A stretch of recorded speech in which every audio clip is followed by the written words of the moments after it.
Hello, my name is Monica Martin, and I am going to be reviewing evidence-based implemented proposals.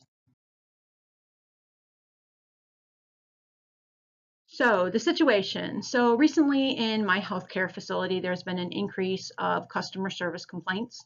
There's also been an increase in falls with or without major injury. There's been some medication error reports. And there's also been a decrease in customer service outcomes on some of our surveys that we have sent out to families and patients when they come into our facility.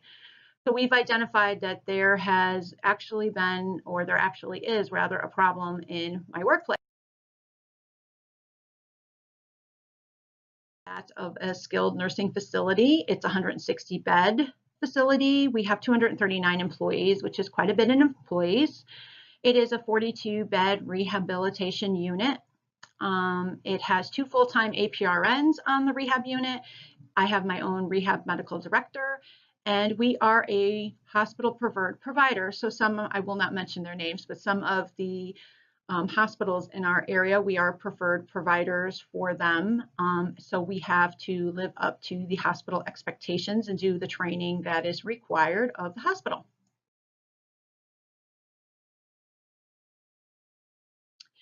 So the target population that I'm discussing in my evidence-based implementation proposal is the post-acute care resident within my skilled nursing facility, along with their family members, caregivers, and the community that they were admitted from.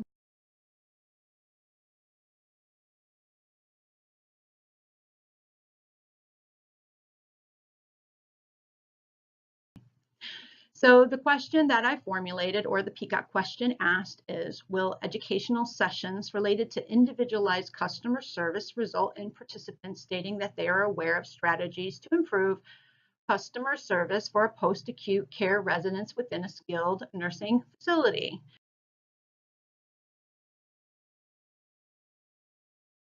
So the literature, what ended up happening is, to come up with this question, we reviewed certain literature and we went through the documentation and the research, and we reviewed 5 articles.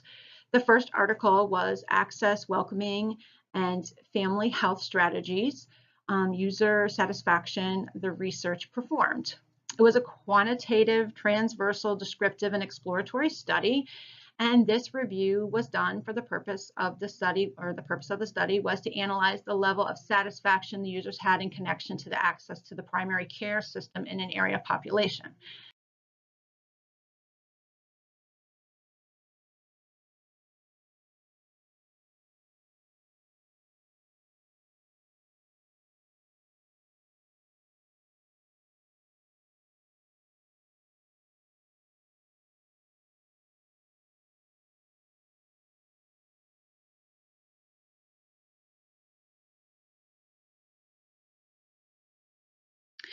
In the second article, in the second literature review, I reviewed an article called Hospital Discharge and Selecting a Skilled Nursing Facility. This was a qualitative comparison study. The purpose of the study is to examine the role in the decision-making of a patient versus a family member in the discharge placement process of an individual into a skilled nursing facility after completing a hospital stay. And what was interesting about this study is that it discussed how family members and the patients didn't have the same input in the locations and where a patient would stay after they've been discharged from the hospital. So family members were more the ones that chose the option of which long-term care facility or rehab facility they would stay in. After giving them technology at the bedside and allowing them to see the different types of skilled nursing facilities that they have in the area, it was determined that it really didn't make that much of a difference because of their comorbidities and their health current situations. Families do make a big, they have a big factor, play a big factor in the locations in which a patient is sent to, which kind of impacts my evidence-based implementation proposal. Because of customer service, it's sometimes difficult to have positive patient outcomes when they didn't want to come to the skilled nursing facility that was chosen for them in the first place.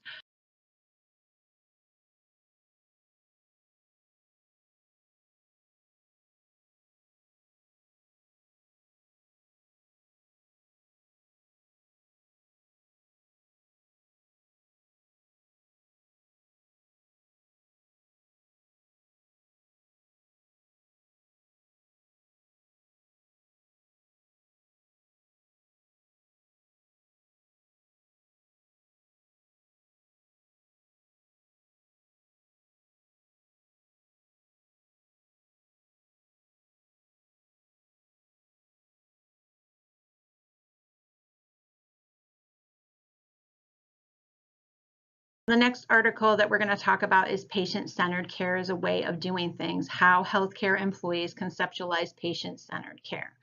So this article also has a big impact on how, in fact, we visualize or how we see patient-centered care as an employee.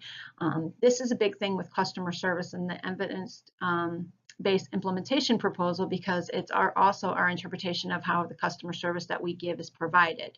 It was a qualitative research, and the purpose of the study was to examine how employees understand the concept of patient-centered care.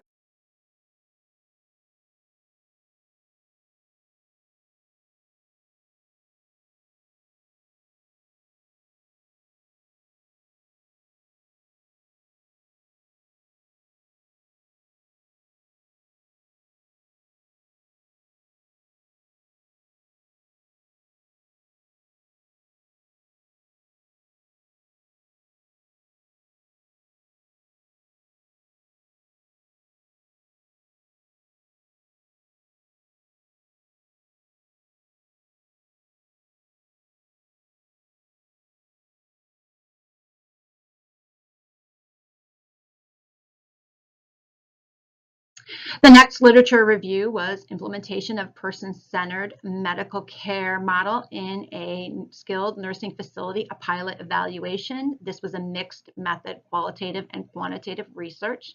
The purpose of this study is to examine how implemented person-centered care model would impact post-acute care residents in a skilled nursing facility.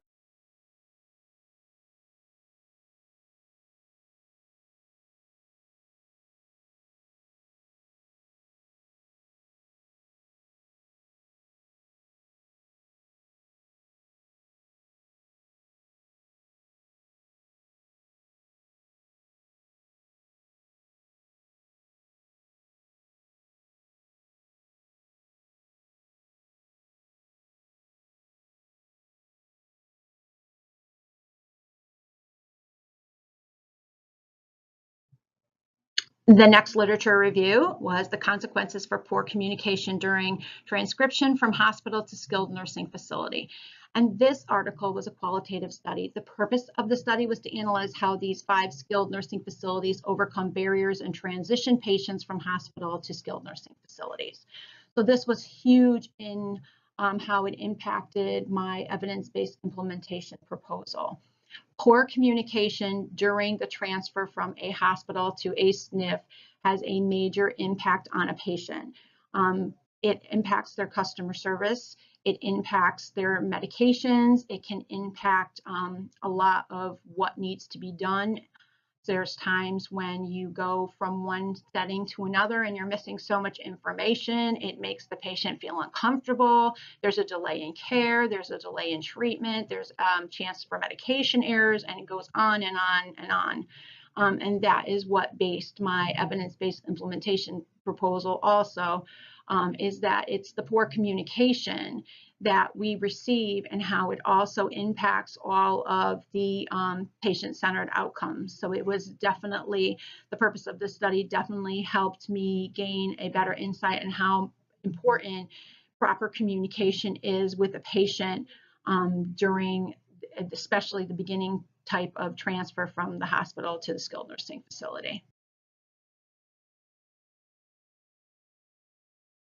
So the nursing theory applied, I definitely could see my PCOT question demonstrating that an individual needs were concerned when demonstrating Margaret Newman's theory of health expanding consciousness that would be applied even in my long-term care setting.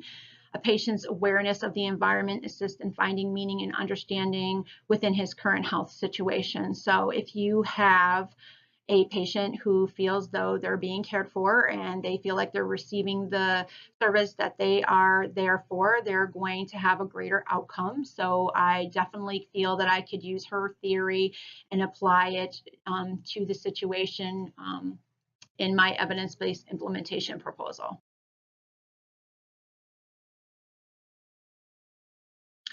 So the situation overview based on the situation in my facility and my problem, and based on the articles reviewed and based on data that I collected. So that would be my Press Ganey scores, my complaints, my ANI logs of my increases of falls, and based on the PICO question could then be asked, but it needed to be approved.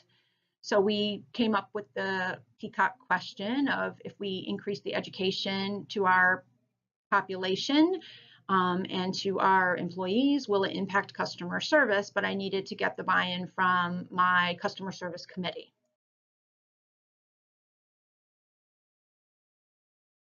So what we came up with is a checklist that we would use to make sure that these educational bits of information for the resident get to the resident, and that we would check off and make sure that information would go over to the patient, and this documentation would remain in the chart in the educational section for the patient. We wanted to know that these educational sessions focusing on patient-centered care and customer service strategies would have an impact on patient-centered care outcomes. We wanted to see some increased patient safety. We want to see a decrease in the medication errors, and overall, we want to see increased patient satisfaction scores on our Press Ganey survey results.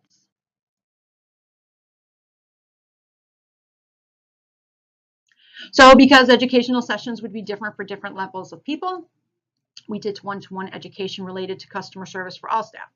So what is expected from the supervisor to review with the patient is not the same as it would be for the certified nursing assistant. So the certified nursing assistant would have a different type of education that would need to be provided to them, things to understand and look for to discuss with the patient, and ways to handle certain situations.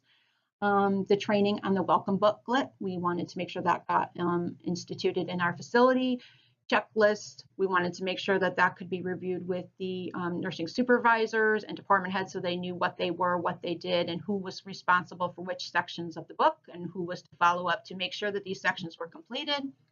We did employee training with the rehab employees first and only. We are going to center it to the rehabilitation units first before rolling it out to the rest of the facility. And then we also did customer service competencies annually, new hire orientation, customer service training, and ongoing monthly training with pre and post tests to make sure that as we continue on with customer service training, the basics that they learned from the month prior, that they would have a knowledge base of it, and that they would be able to build upon that.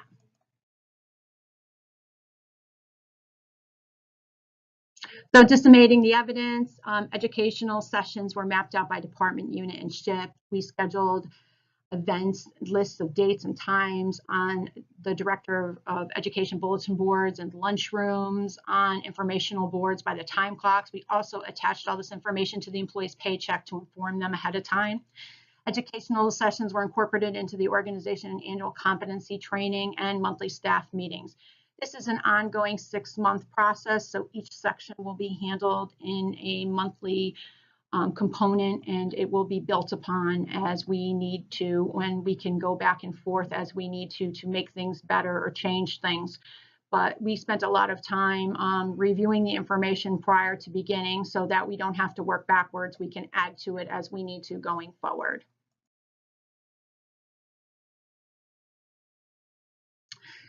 So we review the data after we are done with our education, and we give it all to the employees and the supervisors and the department heads. We want to go back and we want to check the Press Ganey survey results. We want to monitor the quality measure data reports to see if our quality measures went up. We want to see our accident and incident reports with or without major injuries, falls, or medication errors decrease. We want to see the pre and post test competencies and see if in fact there is made a difference from this education. So let's just do a little recap of my evidence-based implementation proposal. We found out that customer service was poor, patients' Press Ganey scores were low, we had high falls, customer service was an issue. So I came up with the PCOT question: will increased education impact patient-centered care outcomes, and will it impact scores? I went through and reviewed some literature and research and reviewed it. Evidence was then implemented through educational sessions with approval, of course. Outcomes were reviewed and analyzed, and we continue to reanalyze and make sure that these educational sessions do not just go into the sea of information that the employees get. And we will continue to review and see the different scores and surveys as we move on with this project. And these are my references, and I thank you very much for listening to my evidence-based implementation proposal project, and I look forward to any feedback that you have. Thank you.